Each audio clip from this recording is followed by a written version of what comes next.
Едуард Успенски. Крокодилът Гена и неговите приятели.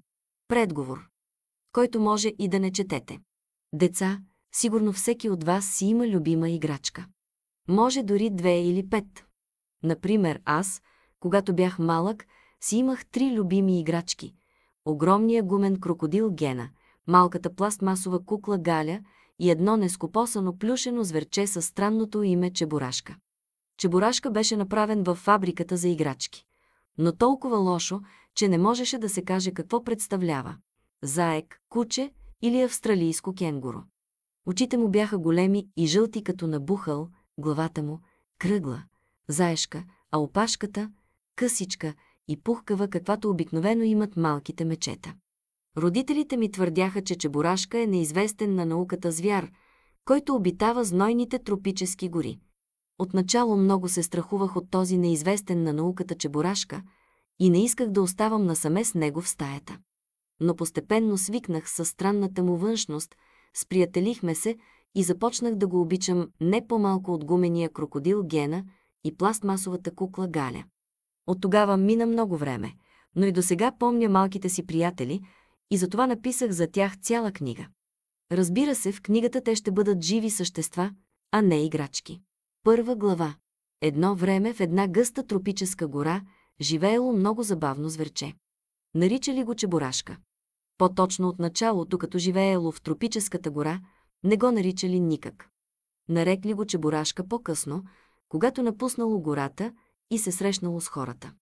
Нали именно хората дават имената на животните? Те са казали на слона, че е слон, на жирафа, че е жираф, на заека, че е заек. Но ако беше помислил, слонът и сам би могъл да се сети, че е слон. Името му е толкова просто.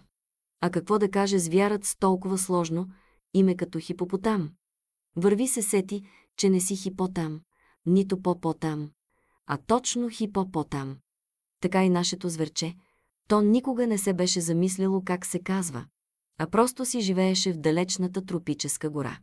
Веднъж се събуди рано сутринта, скръсти лапи отзад и тръгна да се поразходи и да подиша чист въздух. Както си се разхождаше, изведнъж край голямата овощна градина видя няколко съндъка с портокали. Без да му мисли много, Чебурашка скочи в един от тях и започна да закусва. Изяде цели 2 портокала и така преяде, че не можеше да помръдне. Затова си легна да спи направо върху плодовете. Чебурашка спеше дълбоко и, разбира се, не чу как дойдоха работниците и заковаха съндъците. После натовариха портокалите заедно с Чебурашка на един кораб и ги изпратиха на далечно пътешествие. Дълго пътуваха съндъците по морета и океани и най-после се озоваха в магазин за плодове в някакъв много голям град. Когато ги отвориха, в един от тях почти нямаше портокали, а само Чебурашка, дебел, ама много дебел. Продавачите измъкнаха Чебурашка от каютата му и го сложиха на масата.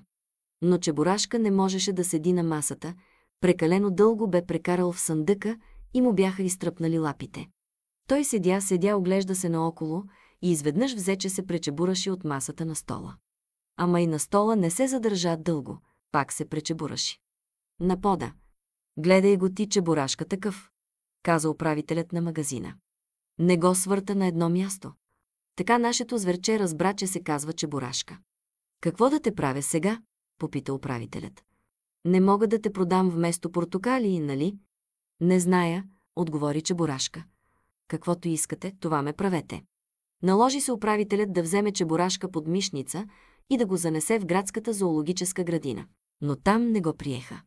Първо, зоологическата градина беше препълнена и второ, Чебурашка се оказа съвсем неизвестен на науката звяр. Никой не знаеше къде да го настанят. При зайците ли, при тигрите ли или може би при морските костенурки. Тогава управителят пак взе Чебурашка под мишница и се запъти при един свой далечен роднина, също управител на магазин. В този магазин продаваха преоценени играчки. Какво пък, каза управител номер 2. Този звяр ми харесва. Прилича на бракувана играчка. Ще го взема на работа. Ще дойдеш ли? Ще дойда, отговори Чебурашка. А какво трябва да правя? Трябва да стоиш на витрината и да привличаш вниманието на минувачите. Разбра ли? Разбрах, каза зверчето. А къде ще живея? Къде ще живееш ли? Ами може и тук. Управителят показа на Чебурашка една стара телефонна кабина при входа. Това ще бъде твоят дом. Така Чебурашка остана да работи в големия магазин и да живее в малката къщичка. Разбира се, тя не беше най-красивата в града. Но пък Чебурашка винаги имаше под ръка телефон и можеше да позвъни на когото си иска, без да излиза от къщи. Всъщност, за сега нямаше на кого да се обажда, но това никак не го тревожеше. Втора глава. В града, където попадна Чебурашка, живееше и крокодилът на име Гена. Всяка сутрин той се събуждаше в малкия си апартамент, измиваше се, закусваше и отиваше на работа в зоологическата градина. Там Гена работеше като крокодил. Щом пристигнеше, той се събличаше, закачаше костюма, шапката и бастуна си на един пирон и лягаше на слънце край басейна. На клетката му имаше табелка с надпис. Когато работният му ден свършеше, Гена внимателно се обличаше и тръгваше към къщи, към своя малък апартамент. Там четеше вестници, пушеше лула и по цяла вечер си играеше сам на морски шах. Веднъж, когато загуби от себе си 40 пъти, му стана много тъжно. Защо винаги съм сам? Помисли си той. Непременно трябва да си намеря приятел. Взе молив и написа следната обява. Още същата вечер разлепи обявата из града и зачака. Трета глава. Късно вечерта на другия ден някой позвани на вратата. На прага стоеше малко сериозно момиченце. Във вашата обява, каза то, има цели 3 грешки. Не може да бъде, възкликна Гена. Той си мислеше, че са най-малко 18. Какви? Първо, думата крокодил се пише с О и второ, как може да сте млад, след като сте на 50 години? Крокодилите живеят по 300 години и затова съм все още млад, възрази Гена. Все едно, трябва да пишете грамотно. Хайде да се запознаем. Казвам се Галя. Работя в детския театър. А аз се казвам Гена. Работя в зоологическата градина. Като крокодил. Какво ще правим сега? Нищо. Хайде просто да си поговорим. Но в това време на вратата пак се позвани. Кой е? Попита крокодилът. Аз съм Чебурашка. И в стаята се появи някакво неизвестно животно. То беше кафяво, с големи ококорени очи и къса пухкава опашка. Кой сте вие? Обърна се Галя към него. Не зная, отвърна гостът. Никаква представа ли нямате? Попита момиченцето. Никаква. Да не би случайно да сте мече? Не зная, каза Чебурашка. Може и мече да съм. Не. Намеси се крокодилът. Не е никакво мече. Мечките имат малки очи, а вижте неговите какви са грамадни. Тогава може да е кученце. Замисли се Галя. Може, съгласи се гостът. А кученцата люлеят ли се по дърветата? Не, не се люлеят, отговори Гена. Те обикновено лаят. Как? Така. Бау-бау, излая крокодилът. Не, аз не мога така. Натъжи се Чебурашка. Значи не съм кученце. Сещам се, отново се обади Галя. Сигурно сте леопард. Сигурно, съгласи се Чебурашка. На него му беше все едно. Сигурно съм леопард. Никой не беше виждал леопард и затова се отдръпнаха настрани. За всеки случай. Хайде да погледнем в речника, предложи Галя. Там всички думи са обяснени по букви. Ако вие, деца, не знаете какво е речник, ще ви обясня. Това е специална книга. В нея са събрани всички думи, които съществуват на света, и се разказва какво означава всяка дума. Хайде да погледнем в речника, съгласи се Чебурашка. А на коя буква ще гледаме? На буквата ре, каза Галя, защото леопардите ре ръмжат. И на буквата Х, добави Гена, защото леопардите хапят. Разбира се, и Галя, и Гена не бяха прави, защото леопардът не трябва да се търси нито на буквата ре, нито на буквата Х, а на буквата Л. Нали е леопард, а не ре, леопард и още по-малко хахопърд. Но аз не ръмжа и не хапя, каза Чебурашка. Значи не съм леопард. И той отново се обърна към крокодила. Кажете, моля, ако не разберете какъв съм, няма ли да дружите с мен? Защо? Учуди се Гена. Всичко зависи от вас. Ако сте добър другар, ще се радваме да се сприятелим с вас. Нали така? Попита той момиченцето. Разбира се, съгласи се Галя. Много ще се радвам. Ура! Извика Чебурашка. Ура! И подскочи почти до тавана. 4 глава. А сега какво ще правим? Попита Чебурашка, след като всички вече се бяха запознали. Хайде да играем на морски шах, предложи Гена. Не, каза Галя. По-добре да организираме кръжок с ръчни ръце. Ама аз нямам ръце, възрази Чебурашка. И аз, подкрепи го крокодилът. Аз имам само крака.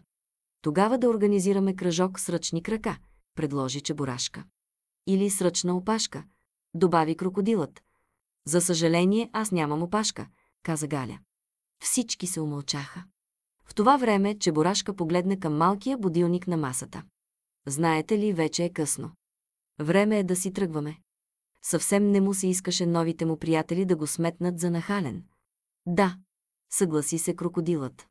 Наистина е време да си ходим. Всъщност, той нямаше къде да ходи, но много му се спеше. През нощта Гена, както винаги, спа спокойно. Чебурашка обаче спа лошо. Все още не му се вярваше, че си е намерил такива приятели. Дълго се въртя в леглото, често скачаше и замислено ходеше насам-натам из малката си телефонна кабина. 5 глава. Сега Гена, Галя и Чебурашка почти всяка вечер прекарваха заедно. След работа те се събираха у крокодила, разговаряха, пиеха кафе и играеха морски шах. И все пак на Чебурашка не му се вярваше, че най-после и той има истински приятели. Интересно, помисли си изведнъж. Ако поканя крокодила на гости, дали ще дойде или не? Разбира се, че ще дойде. Успокояваше се Чебурашка.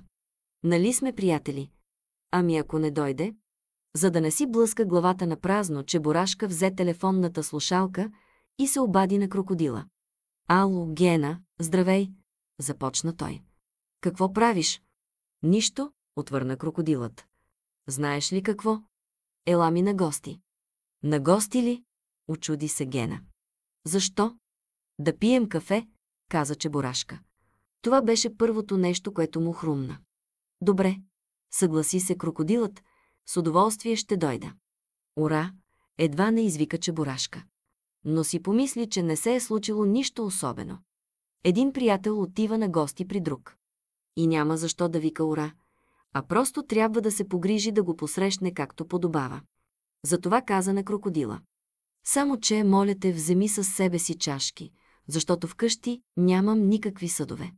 Добре, ще взема. И Гена започна да се приготвя. Но Чебурашка отново му се обади. Знаеш ли, оказа се, че нямам и кафеник. Моля те, вземи твоя. Видях го в кухнята. Добре, ще го взема. И още една малка молба. Отбий се по пътя в магазина, че и кафето ми се е свършило. Скоро Чебурашка се обади още веднъж и помоли Гена да донесе и една кофичка. Кофичка ли? Защо ти е? Разбираш ли, като идваш насам, ще минеш покрай чешмата, та да налееш вода, за да не излизам от къщи. Добре, каза Гена. Ще донеса всичко. Скоро той се появи пред Чебурашка, натоварен като носач на гарата. Много се радвам, че дойде, посрещна го домакинът. Ама аз не мога да правя кафе. Никога не съм опитвал. Ще го направиш ли ти? Гена се хвана на работа. Събра дърва, накладе малък огън пред кабината и сложи кафеника. След половин час кафето бе готово. Чебурашка беше много доволен. Как е? Добре ли те нагостих? Попита той крокодила, когато го изпращаше. Кафето беше великолепно, отговори Гена. Но ще те помоля нещо. Ако пак ти се прииска да ме почерпиш, не се притеснявай, ела вкъщи. Кажи ми с какво искаш да ме нагостиш, с чай, с кафе или с обяд. Вкъщи има всичко. И ще ми бъде много по-удобно. Разбрахме ли се? Разбрахме се, каза Чебурашка. Наистина, малко се пообиди от забележката на Гена. Но все пак беше много доволен. Та нали днес самият крокодил му беше на гости? 6 глава. На следващата вечер Чебурашка първи отиде при крокодила. Гена четеше. Той много обичаше да чете точни и сериозни книги, справочници, учебници или разписанието на влаковете. Слушай, попита Чебурашка, къде е Галя? Обеща да мине, отвърна Гена. Но кой знае защо, още я няма. Хайде да й отидем на гости, предложи Чебурашка. Нали приятелите трябва да си ходят на гости? Хайде, съгласи се крокодилът. Завариха Галя вкъщи. Тя лежеше в леглото и плачеше. Разболях се, каза тя на приятелите си. Имам температура. И заради мен ще се провали спектакълът в детския театър. Децата ще дойдат, а представление няма да има. Ще има, гордо заяви крокодилът. Аз ще те заместя.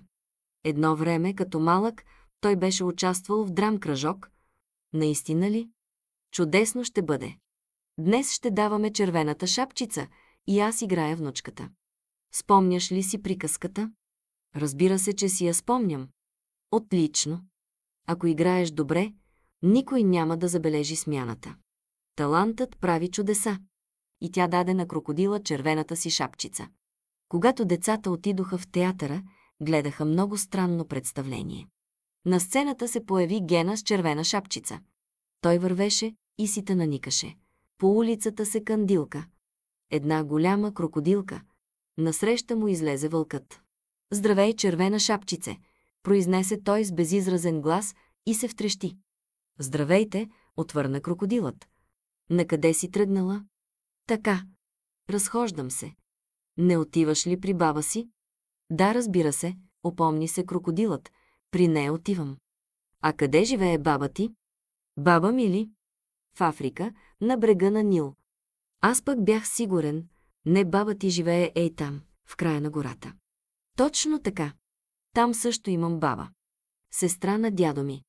Точно се канех пътюм да се отбия. Добре, каза вълкът и избяга. После, както си му е редът, той дотича до къщичката, изяде бабата на червената шапчица и легна вместо нея в леглото. През това време Гена седеше зад кулисите и препрочиташе забравената приказка. Най-после се появи пред къщичката. Здравейте, почука той на вратата. Кой тук е моята баба? Здравейте, отвърна вълкът. Аз съм вашата баба. А защо имаш такива големи уши, бабо? Попита крокодилът, този път правилно. За да те чувам по-добре. А защо си толкова рошава, бабо? Гена отново беше забравил ролята си.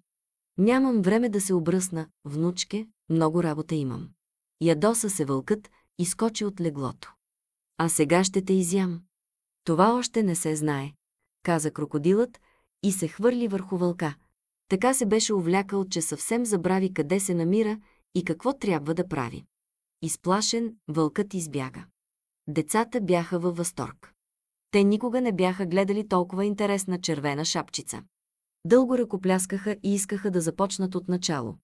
Но кой знае защо, крокодилът отказа. И кой знае защо, дълго моли Чебурашка да не казва на Галя как е минало представлението. 7 глава. Галя дълго боледува от грип и лекарите забраниха на приятелите й да я посещават, за да не се заразят.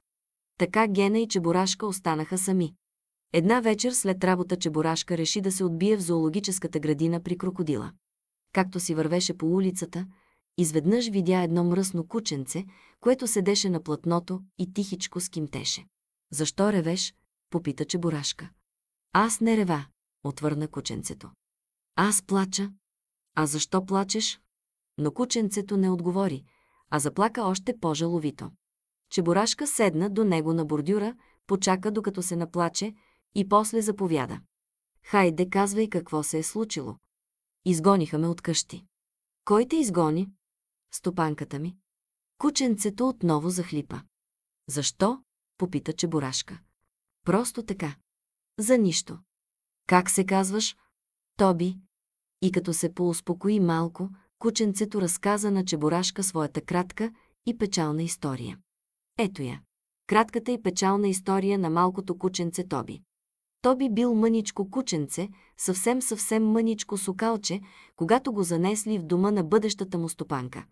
Ах, колко е хубаво, казвала стопанката му, когато го показвала на гостите си. нали е много мило? И всички гости се съгласявали, че е много мило и много хубаво.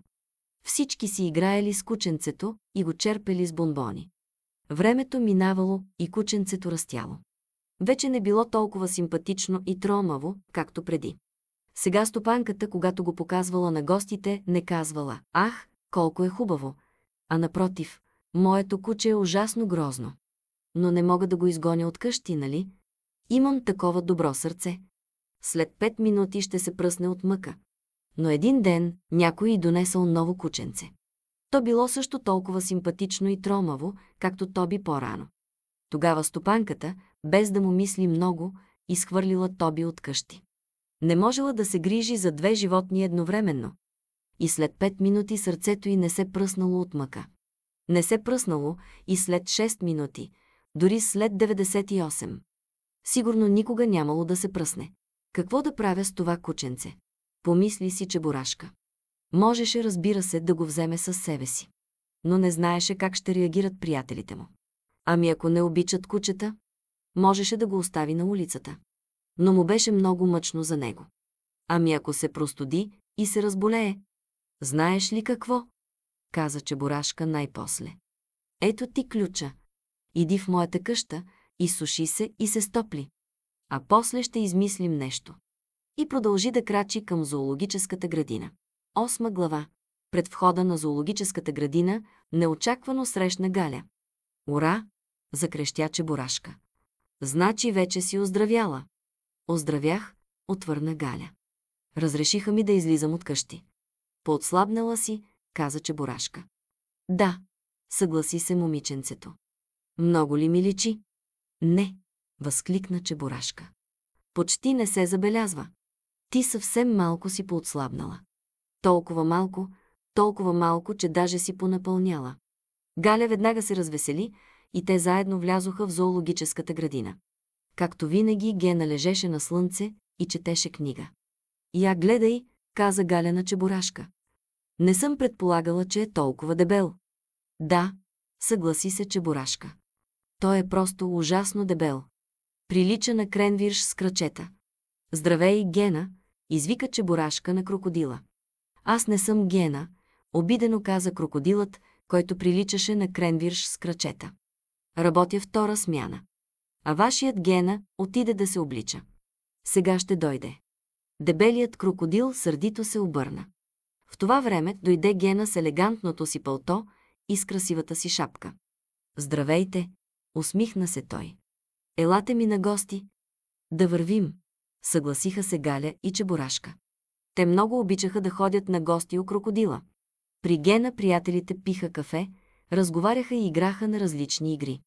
На Чебурашка през цялото време му се искаше да им разкаже за кученцето, но все не можеше да намери удобен момент.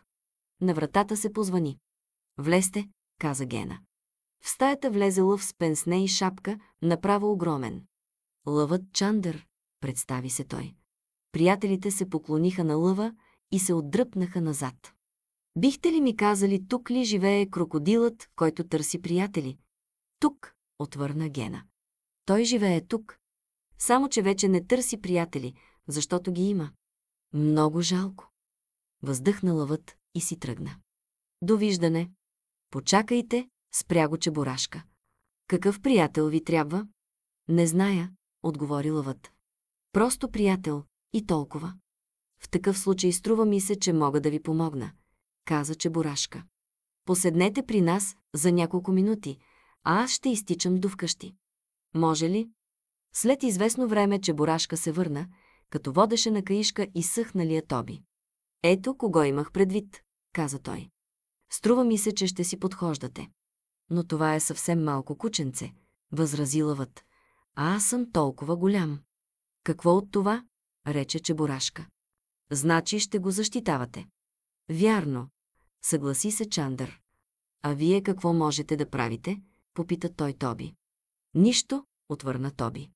«Според мен и това няма значение», каза Галя на лъва. «Ще можете да го научите на всичко, което искате». «Майче сте прави», реши Чандър. «Какво пък?» обърна се той към Тоби. «Радвам се да се сприятеля с вас». «А вие?» «И аз», Замаха с опашка Тоби. Ще се постарая да бъда много добър приятел. Новите познати благодариха на всички в стаята и се сбогуваха. Браво, похвали Гена Чебурашка, когато те си отидоха. Много добре постъпи. Дребна работа. Смути се Чебурашка. Не си струва да се говори за това. Знаете ли, изведнъж каза Галя, колко такива самотни чандаровци и тобита има в нашия град? Колко? Попита Чебурашка. Много, отговори момичето. Нямат никакви приятели. Никой не отива на рождения им ден и никой не им съчувства, когато им е тъжно. Гена слушаше, сломен от мъка. От очите му бавно се търколи огромна прозрачна сълза. Като го гледаше, Чебурашка също се опита да заплаче. Но от очите му се отрони само съвсем мъничка сълзичка. Толкова малка, че да те е срам да я покажеш. Какво да направим? Извика крокодилът. Аз искам да им помогна. И аз искам да им помогна, подкрепи го Чебурашка. Разбира се, че искам. Но как? Много просто, каза Галя. Трябва да ги сприятелим. Как да ги сприятелим? Попита Чебурашка. Не зная, отвърна Галя. Аз вече измислих, заяви Гена. Трябва да напишем обява да идват при нас. А като започнат да идват, ние ще ги запознаваме. Идеята им хареса и решиха да направят така. Ще разлепят из града обяви. На всеки, който дойде при тях, ще се постараят да намерят приятел. А къщата, в която живее крокодилът, решиха да превърнат в дом на приятелството. И така, каза Гена, от утре на работа. 9 глава. На другата вечер работата закипя. Гена като главен специалист по обявите седеше на масата и пишеше. Открива се дом на приятелството. Всеки, който иска да има приятел, да дойде при нас. Чебурашка взимаше обявите и тичаше на улицата. Лепеше ги навсякъде, където може и където не може. По стените на къщите, по оградите и дори по минаващите край него коне. През това време Галя разтребваше къщата. Като свърши с чистенето, сложи в средата на стаята един стол и му прикрепи табелка. За посетители. След това седнаха на дивана да си починат малко. Изведнъж входната врата тихичко изкърца и в стаята се промъкна малка, пъргава бабичка. Тя водеше на връвчица голяма сива мишка. Галя извика и си качи краката на дивана. Гена скочи от мястото си, вмъкна се в гардероба и затвори вратата. Само Чебурашка спокойно си седеше на дивана. Той никога не беше виждал мишки и не знаеше, че трябва да се страхува от тях. Лариска, марш на място, изкомандва бабичката. Мишката бързо се вмъкна в малката чантичка, която висеше на ръката на стопанката й. От чантата сега се виждаше само хитрата й муцунка с дълги мустаци и черни като маниста очи. Постепенно всички се успокоиха. Галя пак седна на дивана, а Гена излезе от гардероба. Беше си сложил нова вратовръзка и се правеше, че само заради нея бе влязъл в гардероба. През това време бабичката седна на стола с табелката за посетители и попита. Кой от вас е крокодил?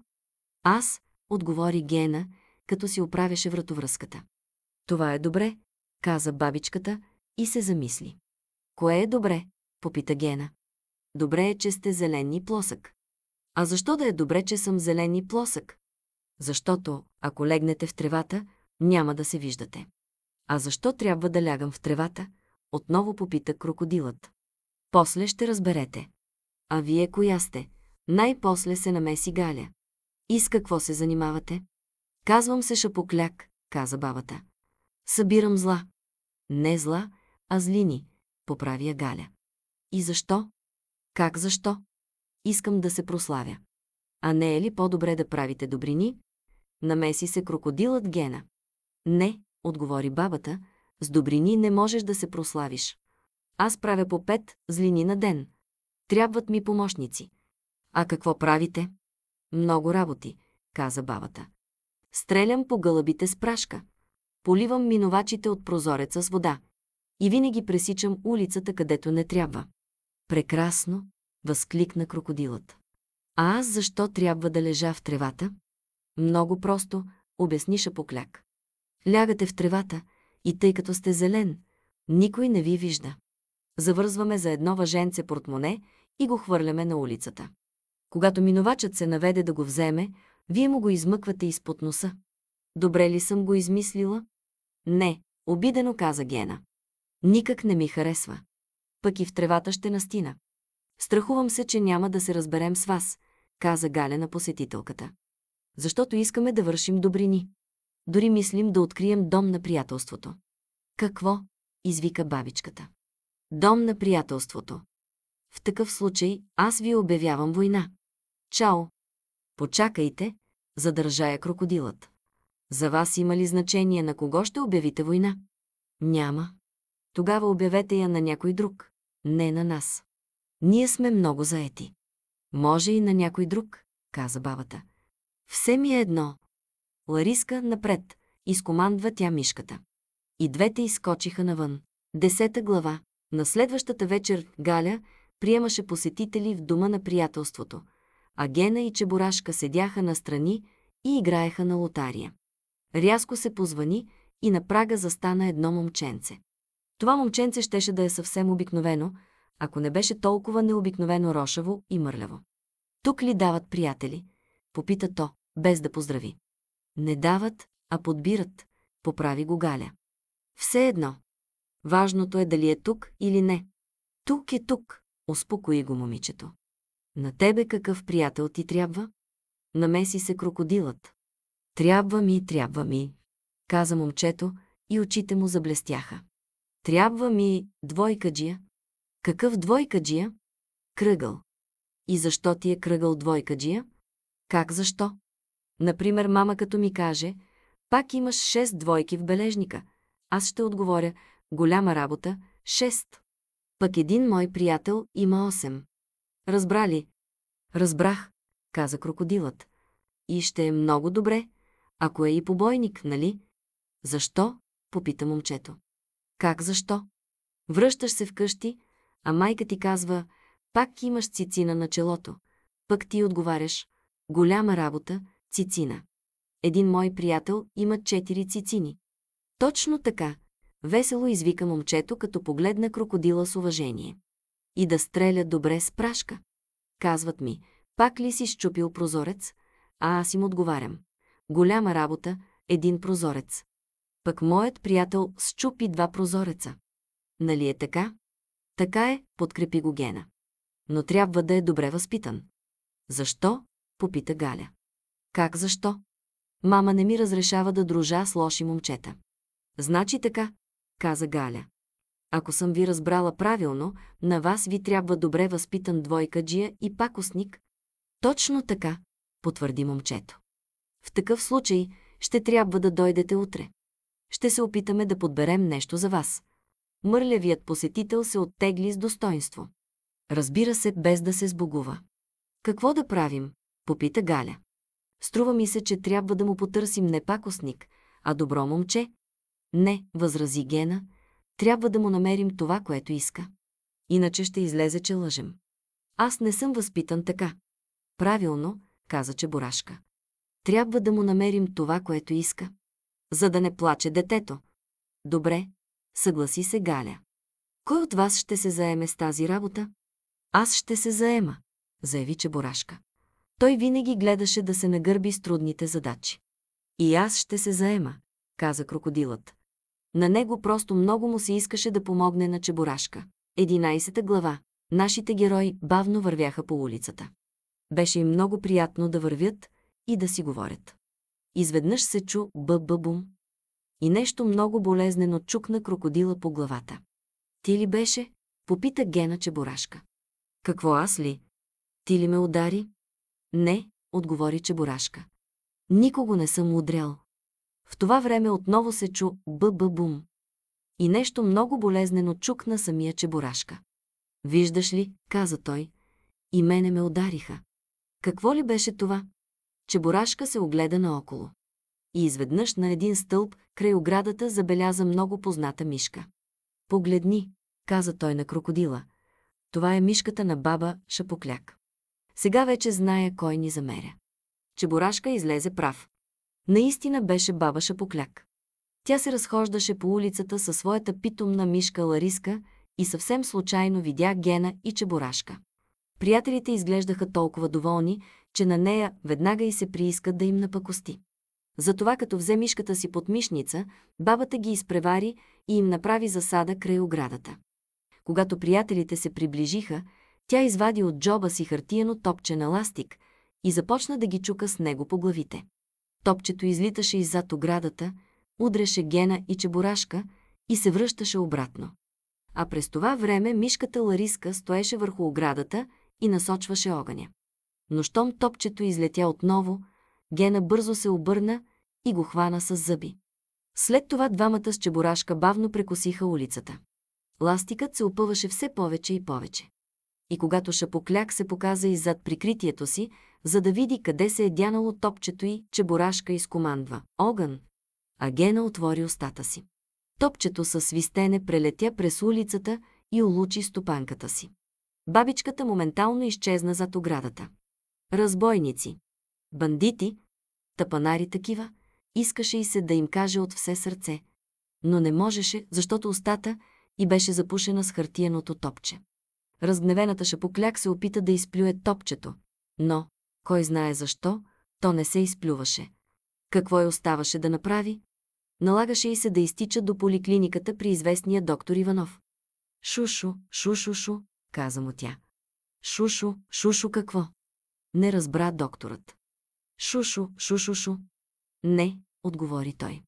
«С шушо-мушо не се занимавам». «Не мушо, шушо», отново зафъфли бабата. «А топше? Вие сигурно сте чужденка», сети се докторът. Да, радостно закима с глава Шапокляк. Беше им много приятно, че се е взели за чужденка. «Аз не обслужвам чужденци», заяви Иванов и показа вратата. Така чак до вечерта тя мълча, без да може да каже нито дума. През това време в устата й се насъбраха толкова обидни думи, че когато най-после топчето се размекна и тя изплю последните парчета, оттам се изсипа следното. «Безобразници хулигани, ще ви покажа с къде зимуват ръците крокодили нещастни зелени да пукнете дано». И това не беше всичко, защото част от обидните думи беше глътнала заедно с ластика. 12 глава. Гена и Чебурашка обикаляха училищата и разпитваха пазачите, нямат ли под ръка кръгли двойкаджи и побойници.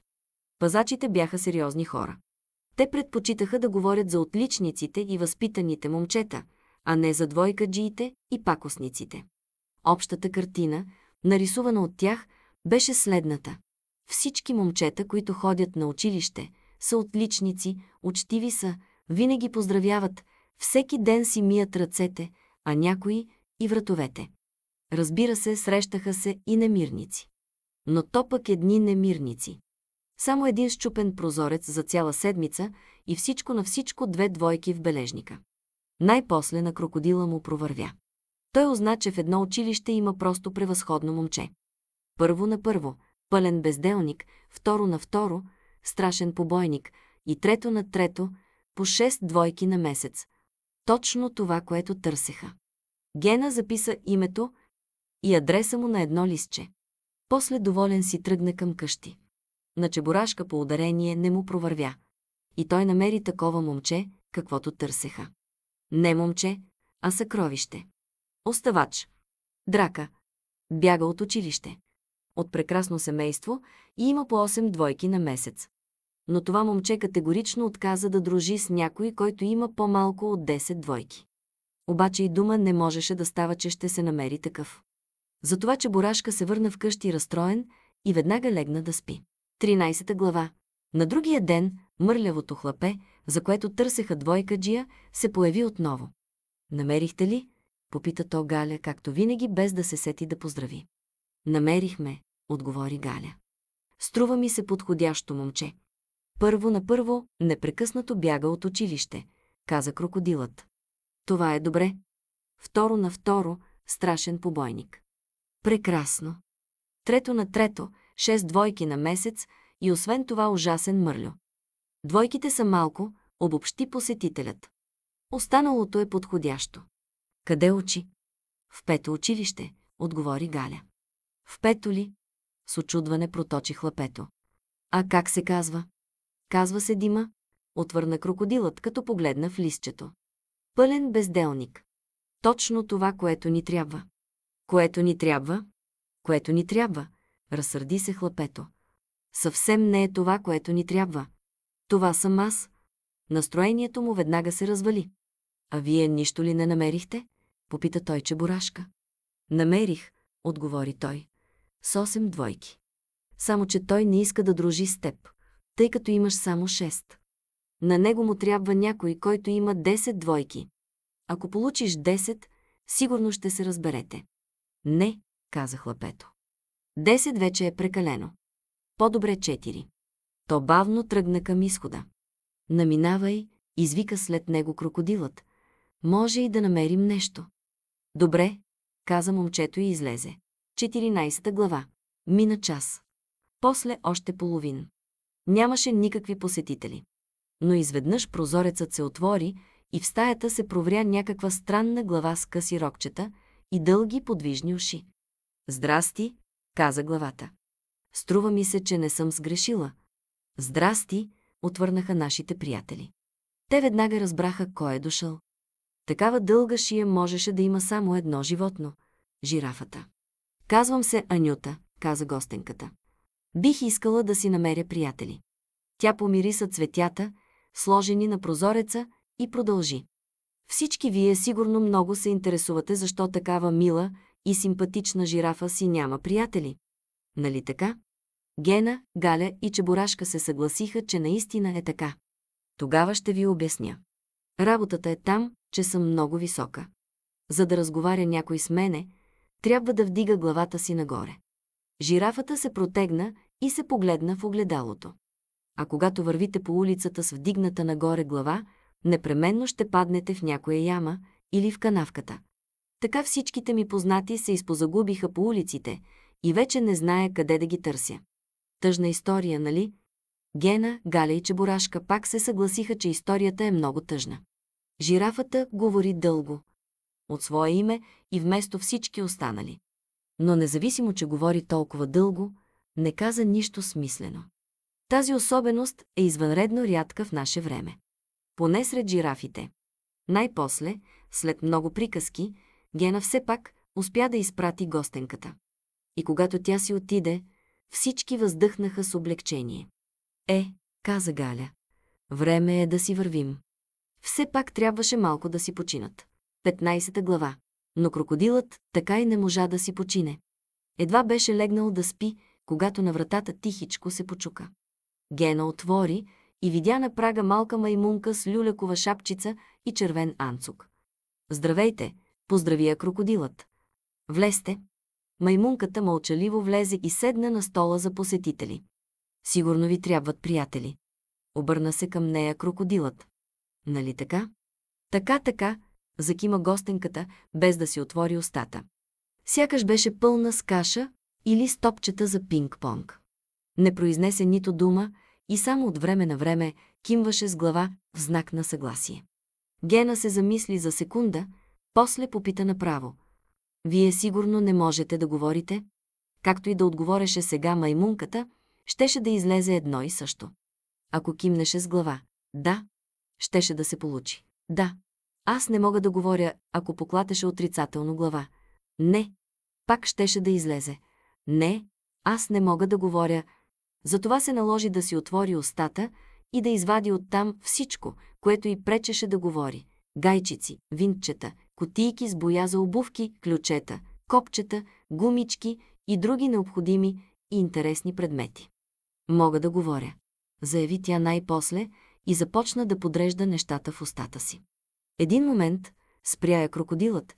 Щом сте почнали, кажете поне как се казвате и къде работите. Мария Францевна, представи се маймунката. Давам представление в цирка с учен дресьор. После бързо напъха обратно всичките си съкровища. Изглежда, много се притесняваше, че са на чужда и съвсем непозната маса. А какъв приятел ви трябва? Продължаваше да я разпитва Гена.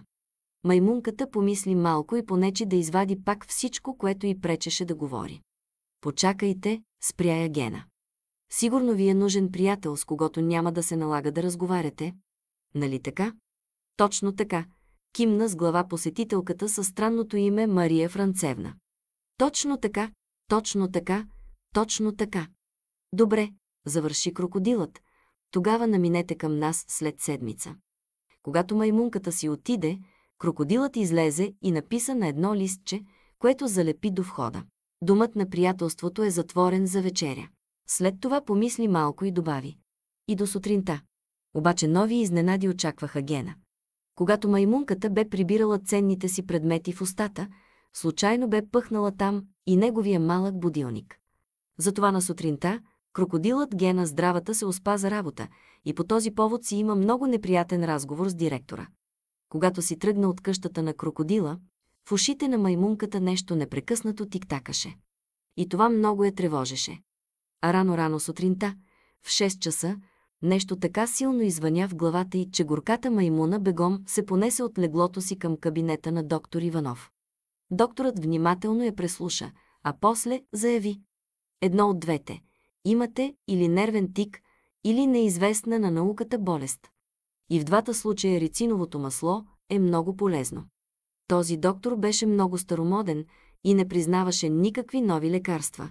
Кажете, попита той маймунката. Това не ви се случва за първи път, нали?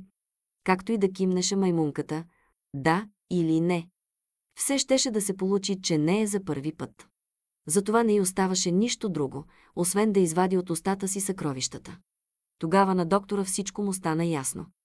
Следващия път, каза той, ако във вас засвири музика, първо проверете дали не сте пъхнали в устата си радиоапарат или централния градски часовник. Така те се разделиха. 16 глава. След няколко дни Гена свика вечерта малко съвещание. Може да не е съвсем тактично това, което искам да кажа, започна той. Но все пак ще го кажа. Много ми се харесва нашата идея. Просто чудесно го измислихме. Но откакто така чудесно го измислихме, нямам мира. Даже нощем, когато всички нормални крокодили спят, аз трябва да ставам и да приемам посетители. Така не може да продължава. Непременно трябва да намерим изход. Струва ми се, че вече намерих, каза Чебурашка. Само че се страхувам, че няма да ви хареса. Какъв е? Трябва да построим нов дом. Това е всичко. Вярно, зарадва се Гена. А стария ще закрием. Временно ще го закрием. Поправи го Галя. А после отново ще го открием в новия дом. И така с какво ще започнем? Попита Гена. Преди всичко трябва да изберем място, отговори Галя. А след това трябва да решим с какво ще го строим. Мястото е лесно, каза крокодилът. Зад къщата ми има детска градина, а до нея малка площадка. Там ще строим. А с какво? С тухли, разбира се. А откъде ще ги вземем? Не зная. И аз не зная, каза Галя. И аз също не зная, въздъхна Чебурашка. Слушайте, изведнъж предложи Галя. Хайде да се обадим в бюро справки. Хайде, съгласи се крокодилът и веднага вдигна телефонната слушалка. Ало, бюро справки, рече той. Бихте ли ни казали къде можем да намерим тухли? Искаме да построим малка къщичка. Момент, отговори бюро справки. Да помисля. После каза, с въпроса за тухлите в нашия град се занимава Иван Иванович. Така че идете при него. Той къде живее? Той не живее, отговори бюро справки. Той работи. В голямото здание на площада. Довиждане. Какво пък, каза Гена, да вървим при Иван Иванович. И извади от гардероба най-елегантния си костюм. 17 глава. Иван Иванович седеше в голям, светъл кабинет и работеше. От високата купчина листове на бюрото си той взимаше един, написваше на него «Долно тире разрешавам». Иван Иванович долно тире и го слагаше отляво. След това взимаше следващия, написваше «Долно тире не разрешавам». Иван Иванович долно тире и го слагаше отдясно. И така. Долно тире разрешавам. Иван Иванович долно тире не разрешавам. Иван Иванович долно тире. Добър ден! Учтиво поздравиха нашите приятели, като влязоха в стаята. Добър ден! Отговори Иван Иванович, без да се откъсва от работата си. Гена свали новата си шапка и я сложи на края на бюрото. Иван Иванович веднага написа върху нея. Долно тире разрешавам. Иван Иванович долно тире, защото преди това беше написал на някакъв лист. Долно тире, не разрешавам. Иван Иванович долно тире, знаете ли, трябват ни тухли. Започна разговора Галя. Колко? Поинтересува се Иван Иванович, като продължаваше да пише. Много. Припряно се намеси Чебурашка. Страшно много. Не, отговори Иван Иванович. Много не мога да ви дам. Мога да ви дам само половината. Защо? Имам си такова правило, обясни началникът. Всичко да правя наполовина. А защо имате такова правило? Попита Чебурашка. Много просто, каза Иван Иванович. Ако правя всичко до край и разрешавам на всички всичко, ще кажат, че съм прекалено добър и всеки си прави каквото си иска. А ако не правя нищо и на никого нищо не разрешавам, ще кажат, че съм безделник и само преча. А така никой нищо лошо не може да каже за мене. Ясно ли е? Ясно. Съгласиха се посетителите. Та колко тухли ви трябват? Ние искаме да построим 2 малки къщички, изхитрува крокодилът. Добре, каза Иван Иванович. Ще ви дам тухли за една малка къщичка. Това прави точно 1000 парчета. Става ли? Става, кимна Галя. Само че ни трябва и камион, за да превозим тухлите. Не, проточи Иван Иванович, не мога да ви дам камион. Мога да ви дам само половин камион. Но половин камион няма да може да се движи, възрази Чебурашка. Наистина, съгласи се началникът, няма да може. Тогава ще направим така. Ще ви дам цял камион, но ще превози тухлите до половината път. Това се пада точно до детската градина. Отново изхитрува Гена. Значи се разбрахме, каза Иван Иванович. И той пак се зае с важната си работа. Взе от купчината един лист, написан на него. Долно тире разрешавам. Иван Иванович долно тире и посегна за следващия. 18 глава. На другия ден пред детската градина спря голям камион и 2 работници разтовариха 1000 тухли. Непременно трябва да оградим мястото, каза Галя, за да не ни пречи никой, докато строим. Правилно, съгласи се Гена. Точно с това ще започнем. Намериха няколко десетки дъски, набиха по ъглите на мястото стълбове и направиха ниска ограда. След това работата започна. Чебурашка и Галя носеха глина, а крокодилът сложи брезентова престилка и се превърна в зидар. Само едно нещо смущаваше Гена. Разбираш ли, каза той на Чебурашка. Ще ме видят познати и ще кажат: гледай го ти, крокодилът Гена се занимава с такава несериозна работа. Неудобно е. Сложи си маска, предложи Чебурашка. Тогава никой няма да те познае. Вярно, бе, плесна се по челото крокодилът. Как не се сетих? От тогава той идваше на строежа на къщичката само с маска. И никой не можеше да го познае под маската. Само веднъж крокодилът Валери, колегата на Гена, като минаваше край оградата, извика: Охохо, какво виждам? Крокодилът Гена работи на строеж. Как върви работата? Добре върви, отговори Гена с преправен глас. Само че аз не съм Гена, това първо. И второ, изобщо не съм крокодил. С това той веднага постави Валери на мястото му. 19 глава. Една вечер крокодилът дойде първи на строежа. И изведнъж видя, че по цялата ограда се точи следният надпис: Внимание! Зло куче! Ама че работа, помисли си Гена. Кой го е довел? Може би Чебурашка? Той има най-различни странни познати. Крокодилът седна на стъпалото, за да дочака Чебурашка. След половин час, наникайки си песничка, пристигна Чебурашка. Имаш ли представа? Обърна се крокодилът към него. Откъде се е взело тук зло куче? Чебурашка опули очи. Не зная, каза той. Вчера го нямаше. Може би Галя го е довела? Но когато Галя дойде, се изясни, че и тя не е водила никакво зло куче. Значи кучето е дошло само ударение, предположи Чебурашка. Само ударение ли? Очуди се крокодилът. А кой е написал надписа? То го е написало. За да не го безпокоят за дреболии. Както и да е, реши момичето. Трябва да го измъкнем оттам. Хайде да завържем на връвчица парченце салам и да го хвърлим през оградата. А когато кучето го захапе, ще го измъкнем през вратата. Така и направиха.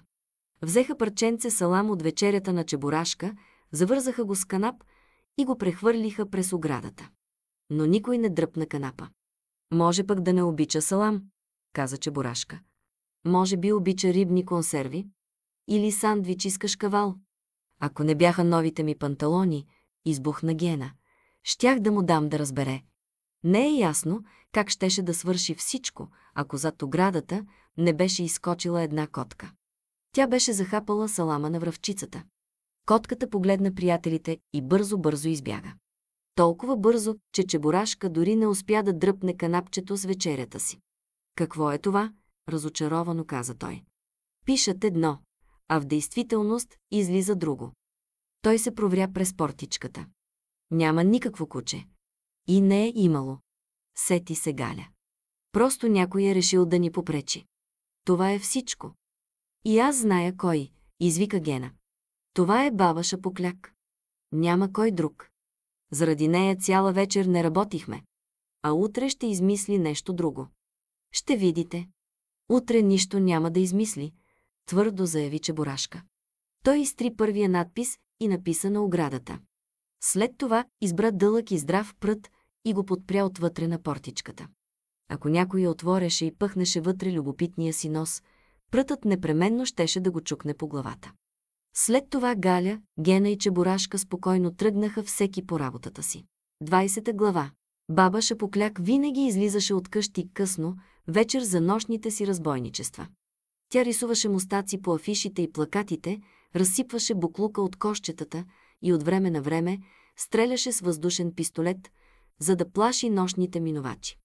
И тази вечер тя излезе от къщи и тръгна из града с питомната си мишка Лариска.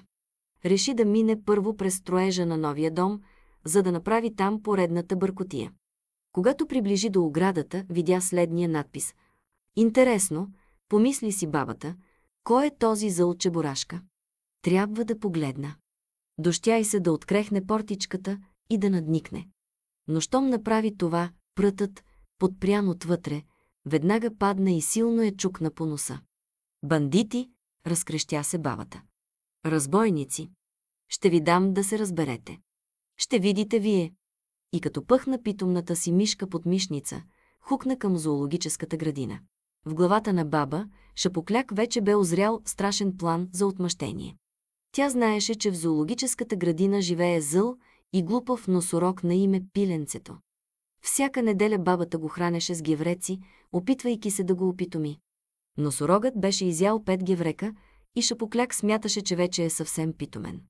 Тя искаше да му заповяда да отиде на строежа, да накаже този зъл Чебурашка и да изпочупи там всичко, каквото може.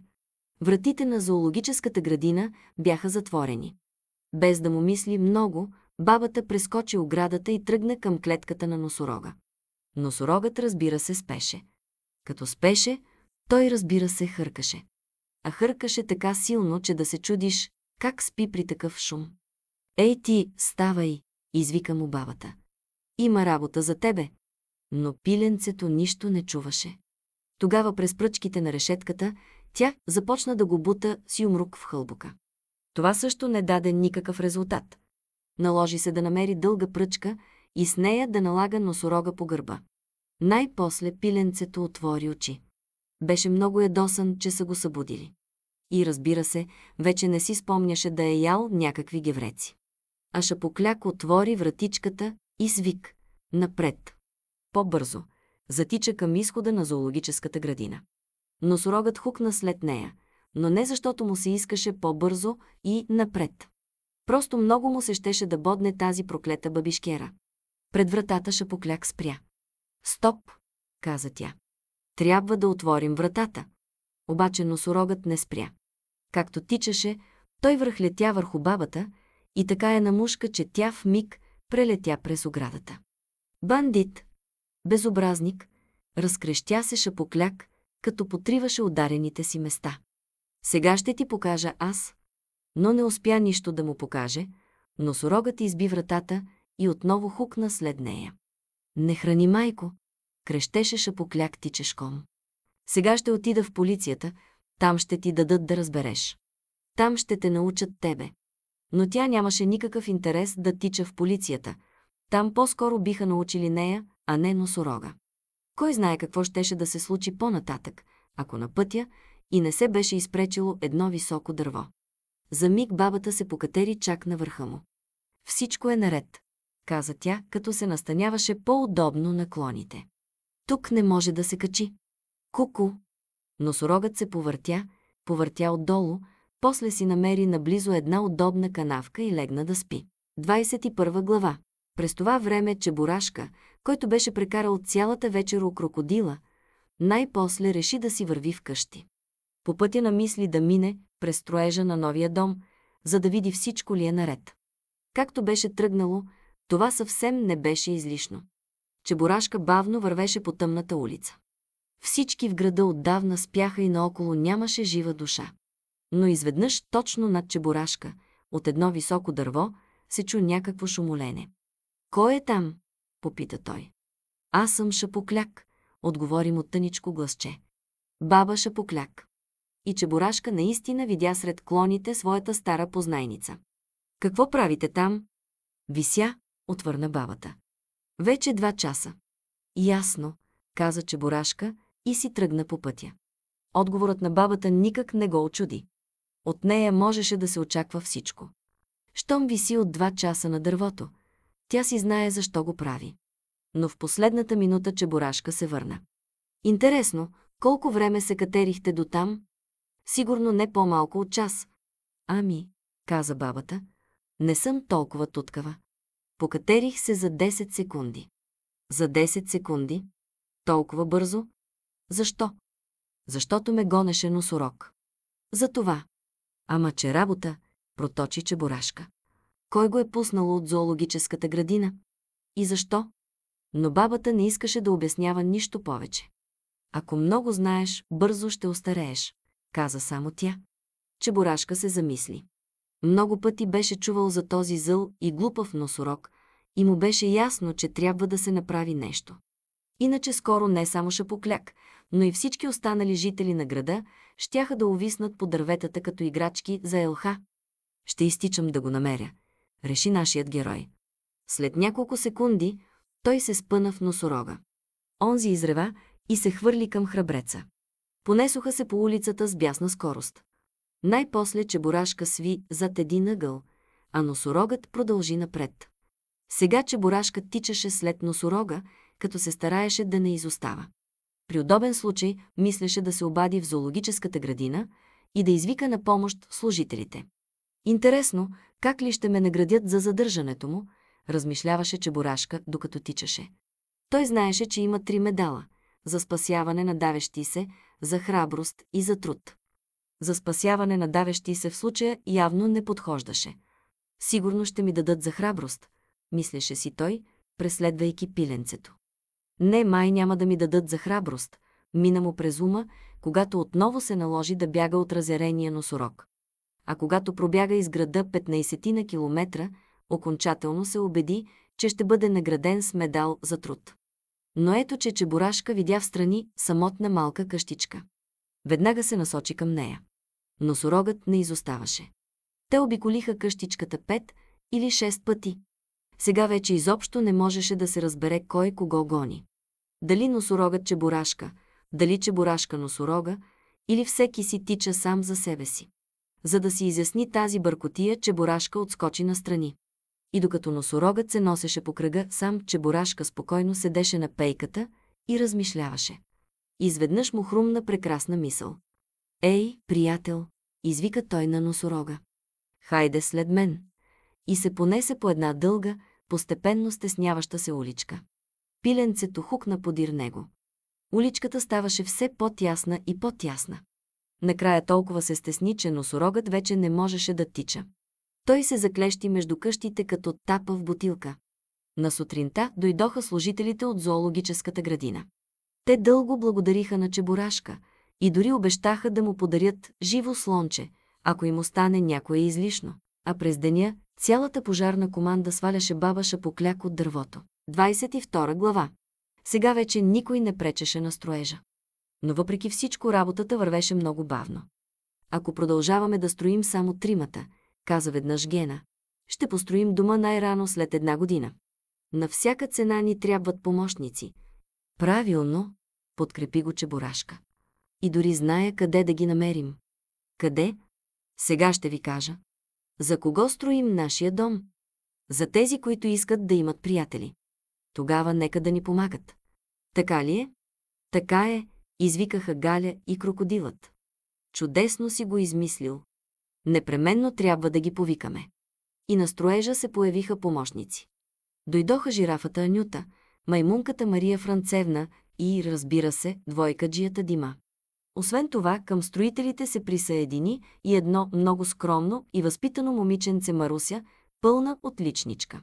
Тя също нямаше приятели, защото беше прекалено плаха и незабележима. Никой не усети как се беше появила край къщата и бе започнала да помага. За нейното съществуване разбраха едва на 4-тия или на 5-тия ден. Строителите работеха до късно вечер. А когато ставаше тъмно, жирафата хващаше фенера в зъбите си и осветяваше строителната площадка. Само че в никакъв случай не биваше да й се казва благодаря, защото тя непременно отвръщаше моля и фенерът падаше върху нечия глава. Една вечер се отби някакъв висок, риж гражданин с бележник в ръка. „Здравейте“, каза той. „Аз съм от вестника. Обяснете ми, моля, какво правите тук?“ „Строим къща“, отговори Гена. „Каква къща? За какво?“ Започна да разпитва кореспондентът. „Интересуват ме цифри. Къщичката ни ще бъде малка“, обясни му Крокодилът. 5 крачки на ширина и 5 крачки на дължина. „Колко етажа?“ „1 етаж“. „Да запишем“, каза кореспондентът и драсна нещо в бележника си. През това време жирафата му светеше с фенера. По-нататък. „Ще има 4 прозорчета и 1 врата“, продължаваше Гена. „Къщичката няма да е висока, само 2 метра. Всеки, който иска, може да идва при нас и да си търси приятел. Ето тук, край прозореца, ще сложим бюро. А тук, до вратата, диван за посетителите. Кой работи на строежа?“ „Всички ние“, показа Гена. „Аз, Чебурашка, жирафата, двойкаджията Дима и другите“. „Добре, всичко е ясно“, каза кореспондентът. „Само цифрите ви нещо не са никак интересни. Ще се наложи нещичко да се поизмени.“ И тръгна към изхода. „Довиждане. Четете утре във вестника.“ На другия ден нашите приятели с учудване прочетоха във вестника следната бележка. „Новини. В нашия град се строи интересен дом, дом на приятелството. Височината му е 10 етажа, ширината 50 крачки. Дължината също. На строежа работят 10 крокодила, 10 жирафи, 10 маймуни и 10 пълни отличници.“ „Да“, казаха 10-те крокодила, след като прочетоха бележката. „Добре го е поизменил. Той е лъжец“, без заобикалки заявиха 10-мата пълни отличници, подсмърчайки.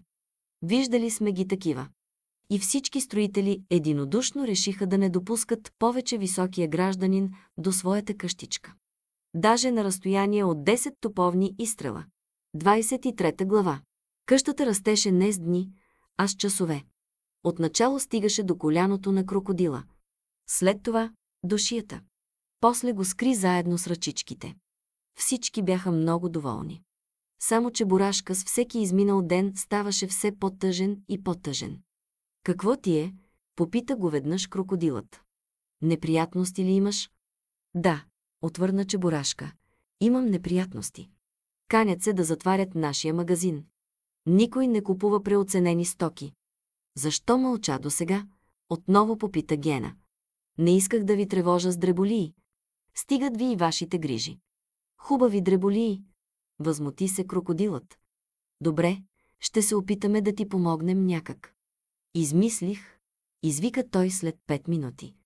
„В колко отварят твоя магазин?“ „В 11. „Добре.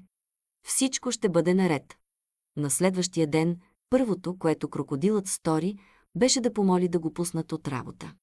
Вместо него в зоологическата градина дежури колегата му Валери. А самият Гена и всички останали приятели, които бяха свободни тази сутрин, 2 часа преди отварянето се събраха пред входа на магазина на Чебурашка.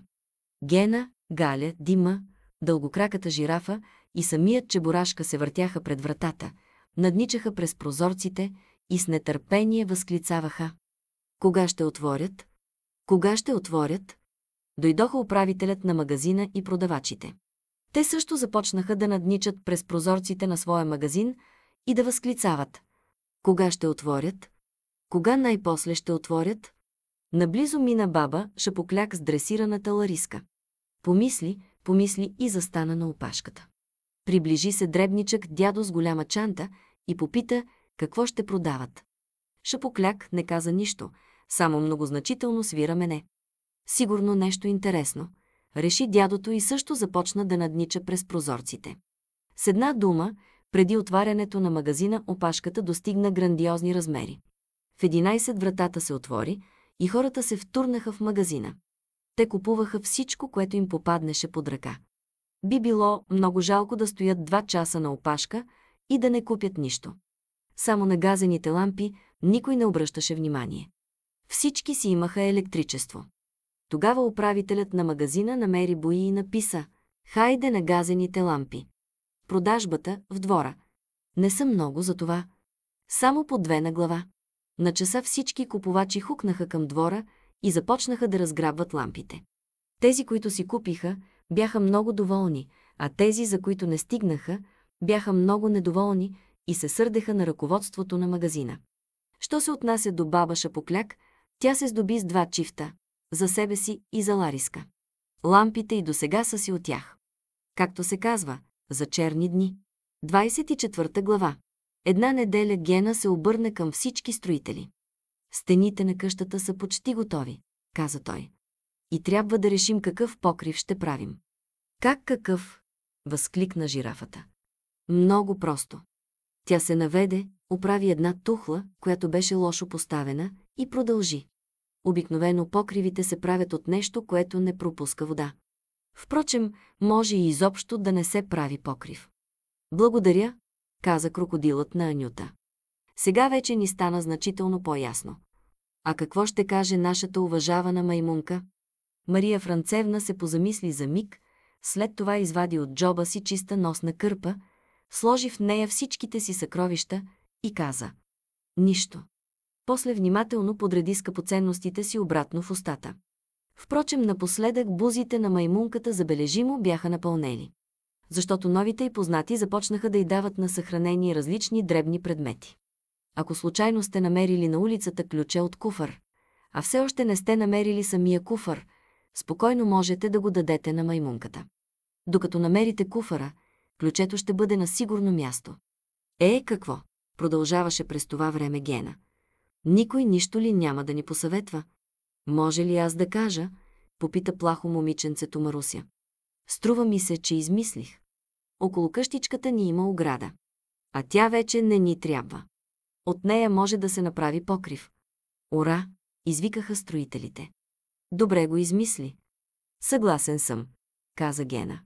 „Но в такъв случай ни трябват пирони.“ Той пресметна на ум. „Горе-долу 40 пирона. Откъде да ги вземем?“ Всички погледнаха към Чебурашка. „Щом трябва, значи трябва“, скромно каза той. „Ще намеря пирони.“ Помисли малко и хукна към покрайнините на града. Там се намираше главният градски строителен склад. Пред вратата на склада седеше главният магазинер, обут във валенки, и пушеше. Чебурашка реши да започне разговора издалеко. „Слънчицето свети, тревичката зеленее“, каза той. „А на нас страшно ни трябват пирони. Няма ли да ни дадете малко?“ „Това, дето зеленее, не е трева“, отвърна магазинерът. „Разляла се е боя, а пирони няма. Всяко съндъче ми се води. Затова пък как пеят птичките“, продължаваше Чебурашка. „Да слушаш, че да се захласнеш. Може пък да намерите някои изостанали. На нас не ни трябват много.“ „Де да бяха птички?“ въздъхна магазинерът. Вратата скърца. „Няма какво да търся. Нищо излишно нямам.“ „Много жалко“, каза Чебурашка, „че не скърцат птички. А пък ние строим дом на приятелството.“ „Дом на приятелството ли?“ заинтересува се магазинерът. Това вече е друга работа. В такъв случай ще ти дам пирони. От мен да мине, взимай. Само че ще ти дам криви пирони. Става ли? Става. Зарадва се Чебурашка. Много благодаря. Но ми дайте и едно изкривено чукче. Какво изкривено чукче? Учуди се магазинерът. Защо ти е? Как защо? Да забивам изкривените пирони. При тези думи дори магазинерът с валенките, който не беше вчерашен, не се сдържа и се разсмя. Добре, от мен да мине. Ще ти дам прави пирони, а кривите ще ги изправя. Дръж! И зарадваният Чебурашка хукна към строежа. 25 глава. Най-после къщичката беше почти готова. Оставаше съвсем малко. Само да се боядиса отвън и отвътре. По този въпрос между приятелите възникнаха разногласия. Крокодилът Гена беше зелен и смяташе, че и къщичката трябва да бъде зелена, защото този цвят е най-приятен за окото. Кафявата маймунка Мария Францевна смяташе, че най-приятен за окото е кафявият цвят. А длъгнестата Анюта непрекъснато настояваше, че най-красив е жирафовият цвят. И ако направят къщичката такава, всички жирафи в града ще бъдат много благодарни на строителите. Накрая Чебурашка предложи всеки да си избере по една стена и да я боядиса както иска. Къщичката стана чудесна. Всичките й стени бяха различни. Едната – зелена, другата – кафява, третата – жълта на черни петна, а четвъртата преливаше във всички цветове на дъгата. Нея я боядиса двойкаджията Дима. Той нямаше любим цвят и затова топеше четката във всички кофи поред. Знаеш ли, каза Галя на Чебурашка, ние с Гена решихме, че ти трябва да произнесеш приветственото слово при откриването на дома. Страхувам се, че няма да мога, отвърна Чебурашка. Никога не съм произнасял речи. Нищо, ще се справиш, успокои го Галя. Само трябва да се поупражняваш. Сега ще ти кажа едно малко стихотворение, а ти се разхождай и непрекъснато си го повтаряй. Ако го повториш без да се запънеш, значи ще можеш да произнесеш всякаква реч. И тя му каза една кратка скоропоговорка, която беше запомнила от малка. Мишка на ушав от лани. 200 мишчици покани. И захрупаха горките, и спочупиха зъбите. Това стихотворение е много лесно, реши Чебурашка. Веднага ще го повторя. И издекламира. Миска на усав от лани. 200 мисцици покани. И жахрупаха горките, и шпошупиха жъбите. Не, помисли си той, нещо не го казвам както трябва. Защо миска и защо усав? Нали е правилно да се каже мишка и ушав? И я да опитам от начало. Мишка на ушав от лани. Започна той правилно, 200 мисцици покани. Също почти правилно. Но по-нататък се получи това. И жахрупаха горките, и шпошупиха жъбите. Какво ще полушава? Разсърди се Чебурашка. Не мога две думи да швържа. Жнаши трябва повеше да ще упражнявам. И той се упражнява цяла нощ. 26 глава. Празникът мина много добре. Всички строители се събраха много радостни и елегантни. Крокодилът Гена облече най-хубавия си костюм и сложи най-красивата си сламена шапка. Галя беше със своята любима червена шапчица. А жирафата Анюта и маймунката Мария Францевна изглеждаха така, сякаш са дошли направо от ателието за химическо чистене. Галя, Гена и Чебурашка се качиха на тераската. Долно тире, уважаеми граждани, долно тире. Първа започна Галя. Долно тире, уважаеми гражданки, долно тире, продължи крокодилът.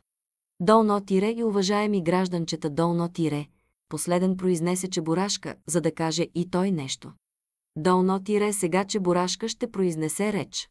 Долно тире, завърши Галя. Почвай, бутна го крокодилът. Готов ли си? Разбираше, отговори той. Цяла нощ ще упражнявах. И Чебурашка произнесе реч. Ето е речта на Чебурашка. Долно тире, какво мога да ви кажа? Ние всички сме много радошни. Строихме и накрая построихме. Да живеем ние. Ура! Долно тире! Ура! Закрещяха строителите. Как е? Попита Чебурашка. Чудешно шепало си, нали? Чудешно, похвали го Гена. Ти ши, юна шага. След това крокодилът тържествено прегриза лентата, вързана над прага, а Чебурашка под общите аплодисменти отвори входната врата. Но щом Чебурашка отвори вратата, на главата му най-неочаквано падна голяма червена тухла. В главата на Чебурашка всичко се обърка. Той вече не разбираше къде е небето, къде е земята, къде е къщичката и къде е той самият Чебурашка. Но въпреки това, веднага разбра кой е сложил тухлата над вратата. Почакай, закани се той. Почакай, Шапокляк такава. Ще ти го върна. През това време Шапокляк такава стоеше на балкона си вкъщи и гледаше с далекоглед как върху главата на Чебурашка израства огромна цицина. Тя разрешаваше и на своята дресирана Лариска да наднича през далекогледа. И двете бяха безкрайно щастливи. 27 глава. Време е да се хващаме на работа, каза Галя. Ще записваме в една книга всички, които имат нужда от приятели. Кажете, моля, кой е първи?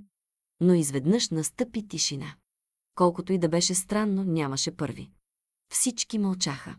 Тогава Галя се обърна към дългокраката жирафа. Кажете, моля, не ви ли трябват приятели? Не ми трябват, отговори Анюта. Вече не ми трябват. Имам си приятел. Кой е той? Попита Чебурашка. Как кой? Разбира се, маймунката. Ние с нея отдавна се сприятелихме. А как се разхождате с нея? Отново зададе въпрос Чебурашка. Нали може да падне в някоя яма? Не може, каза жирафата. Тя се наведе, отхапа парченце от сламената шапка на крокодила и продължи. Когато се разхождаме, тя сяда на шията ми като яка и така ни е много удобно да разговаряме. Гледай ти, изуми се Чебурашка. Никога не бих се сетил. А ти, Дима? Попита Галя. И ти ли си намери приятел? Намерих си, отвърна Дима. И още как? Кой е, ако не е тайна? Покажи ни го. Ето го. Дима показа с пръст Маруся. Но тя няма нито една двойка. Учуди се крокодилът Гена. Това, разбира се, е лошо. Съгласи се момчето. Но двойките не са най-важното. Ако човек няма двойки, това още не означава, че нищо не струва. Затова пък мога да препиша от нея и ще ми помага да си уча уроците. Разбрали? Добре тогава, обяви Галя, дружете си. Много се радваме. Нали така? Да, съгласиха се Гена и Чебурашка. Но щом всички са се сприятелили без нас, ние кого ще сприятеляваме? Въпросът беше справедлив. Други желаещи да се сприятеляват нямаше. И какво излиза? Тъжно попита Чебурашка. Строихме, а всичко излезе на празно. Никак не е на празно, възрази Галя. Първо ние сприятелихме жирафата с маймунката. Така ли е? Така е, извикаха всички. Второ, сприятелихме Дима и Маруся. Така ли е? Така е, викнаха всички. И трето, имаме си нова къщичка и можем да я подарим на някого. Например на Чебурашка, защото той живее в телефонна кабина. Така ли е? Така е, за трети път извикаха всички. Не е така, изведнъж каза Чебурашка. Тая къща трябва да я дадем не на мене, а на всички нас заедно. Ще си направим тук клуб и ще идваме вечер, за да си играем и да се срещаме. Ами ти? Попита крокодилът. Така ли ще си живееш в телефонната кабина? Нищо, отговори Чебурашка. Ще се оправя някак. Но ако ме вземат в детската градина да работя като играчка, би било чудесно. През деня ще си играя с децата, а нощем ще спя в детската градина и ще я пазя. Само че никой няма да ме вземе, защото съм неизвестно кой. Как така неизвестно кой? Възмути се крокодилът. Съвсем известно е. Бих искал и аз да бъда такъв неизвестно кой. Ние всички ще помолим да те вземат, казаха животните на Чебурашка. Всяка детска градина ще те вземе на работа и дори ще ти бъде благодарна. Тогава, каза Чебурашка, аз съм много щастлив. Нашите герои така и направиха. Превърнаха къщичката в клуб и настаниха Чебурашка в една детска градина като играчка. Всички бяха много доволни. Затова реших да взема молива и да напиша една кратка дума. Край. Но щом взех молива и написах думата долно-край долно-долно, при мен дотича Чебурашка. Как така долно-край долно-долно? Възкликна той. Не можеш да пишеш долно-край долно-долно. Още не съм се оправил с тази проклета шапокляк. Първо ще си разчистя сметките с нея, а след това вече можеш да пишеш долно-край долно-долно. Добре, разчиствай си сметките, казах аз. Интересно какво ще излезе. Много просто, отговори Чебурашка. Ще видиш. Наистина всичко излезе много просто. Още на другата сутрин Гена, Галя и Чебурашка се появиха в двора на баба Шапокляк. В ръцете си държаха големи, красиви разноцветни балони. През това време Шапокляк седеше на пейката и обмисляше поредните си пакости. Да ви подаря ли балон? Обърна се Чебурашка към бабата. Така без нищо ли? Разбира се, че без нищо. Давай, каза бабата и взе от Чебурашка всичките му ярко оцветени балони. Пул за мене. Веднага заяви тя. Искате ли още? Попита Галя. Давай. Сега тя държеше в ръцете си две връзки балони и те буквално я откъсваха от земята. Да ви дам ли още? Намеси се в разговора Гена, подавайки и своите балони. Разбира се. И балоните на Гена също се озоваха в ръцете на алчната Шапокляк. Вече не две, а три връзки балони повдигаха бабата нагоре. Бавно тя се откъсна от земята и заплува към облаците. Ама аз не искам да отлитам на небето, викаше Шапокляк. Но вече беше късно. Вятърът я подхвана и започна да я отнася все по-далеч и по-далеч. Разбойници, крещеше тя. Пак ще се върна. Ще ви дам да се разберете. Мира няма да имате. Дали наистина ще се върне? Попита Галя. Тогава действително няма да ни остави на мира. Не се безпокой, каза Чебурашка. Вятърът ще я отнесе далеч и без помощта на хората за нищо на света няма да може да се върне. А ако си остане все такава проклета и злобна като сега, никой няма да й помогне. Значи просто няма да може да стигне до нашия град. Какво добре ли я наредихме? Добре, каза крокодилът Гена. Добре, съгласи се Галя. След това не ми оставаше нищо друго, освен да взема молива и да напиша 3 кратки думи. Край на повестта,